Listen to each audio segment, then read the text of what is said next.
திருவிழா கூட்டத்துல வந்து கண்மணி தொலைச்சு போட்டு அன்பு தேட ஆரம்பிக்கிறாரு. இன்னும் சொல்ல போனோம்னா, அவருக்கு வந்து பெருந்தன்மைங்கிறது ரொம்ப கம்மியாவே இருக்கு.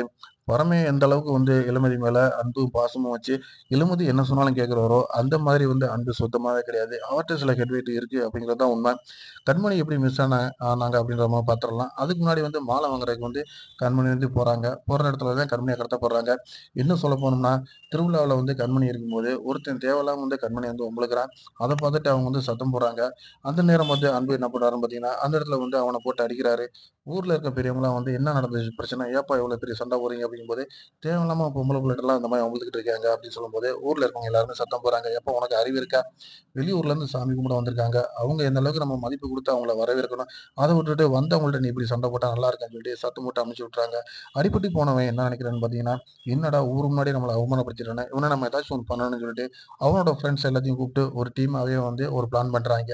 இந்த கேப்ல தான் வந்து வெண்ணிலா நடந்த சம்பவத்த எல்லாத்தையுமே கோயில்ல இருந்து பார்த்துருக்காங்க. அதை பார்த்து இவங்களுக்கு யாருக்குமே தெரியல.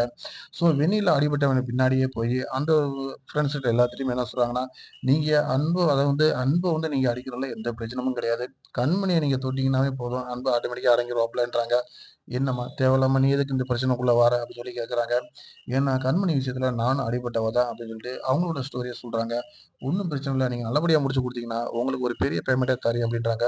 ஸோ பணமும் நம்மளுக்கு கிடைக்குது. நம்மள அடிபட்டவனையும் நம்மள வந்து அடிக்கிறதுக்கு ஒரு வாய்ப்பு கிடைக்குதுன்னு சொல்லிட்டு, என்ன பண்ணலாம் அப்படின்னு சொல்லி ஒரு பிளான் பண்றாங்க. அந்த பிளான்ல வந்து மாட்றாங்க கண்மணி. எப்படி அப்படின்னு பார்த்தீங்கன்னா, பக்கத்துல வந்து ஒரு கோயில் இருக்கு. விசேஷ கோயில் அப்படின்னு சொல்லிட்டு ஒரு பெண் வந்து சொல்ற மாதிரியும், இன்னும் உங்களுக்கு நடக்கிற துயரம் பூரா எனக்கு தெரியும். சாமியே வந்து என் மேல அருள்வாக்கு சொல்லியிருக்குன்ற மாரி அவங்க சொல்லி, கிட்டத்தட்ட கண்மணிய வந்து பிரெயின் வாஷ் பண்றாங்க. நடந்த விஷயத்தெல்லாம் சொன்னதுனால கண்மணியும் நம்பிர்றாங்க. ஆமாமா எல்லாத்தையுமே அவங்க கரெக்ட்டா சொல்றாங்களே அப்படின்ட்டு. இந்த பிளான் போட்டு குடுத்தது எல்லாமே வெண்ணிலா அப்படிங்கிறது தெரியாம இருக்கு.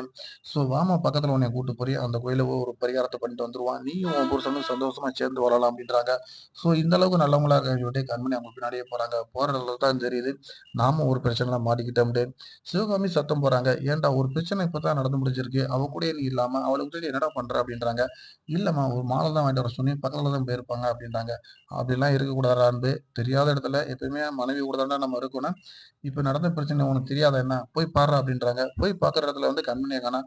தேட ஆரம்பிக்கிறாப்புல. இத பார்த்துட்டு தான் இளமலை வந்து, "என்னண்ணே என்ன பிரச்சனை சொல்லுங்கண்ணே" அப்படிங்கும்போது, நடந்த சம்பவத்த பூரா சொல்றாரு. "என்னண்ணே இவ்வளவு அசால்ட்டா இருக்கீங்க?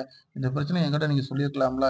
இந்த மாதிரி கண்மணிக்கு இவ்வளவு பிரச்சனை வந்திருக்கு. ஒண்ணும் பிரச்சனை இல்ல. நான் வந்து இந்த மாதிரி பரமேட்டேஸ்வரியும், பரமனும் உங்களோட சேர்ந்து தேட வரட்டும்" அப்படின்றாங்க.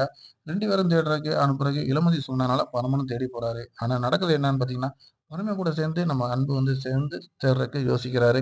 பாருங்க ஃபோட்டோ விஷயத்துல கூட இவ்வளவு ஹெட் வெயிட்டா இருந்தவரு, அதே மாதிரி வந்து பார்த்தீங்கன்னா, இந்த விஷயத்துலயும் ஹெட் வெயிட்டா இருக்காரு. எப்பதான் மாறப்போறாரு அன்பு அப்படிங்கிறது தெரியல. ஆனா கண்மணி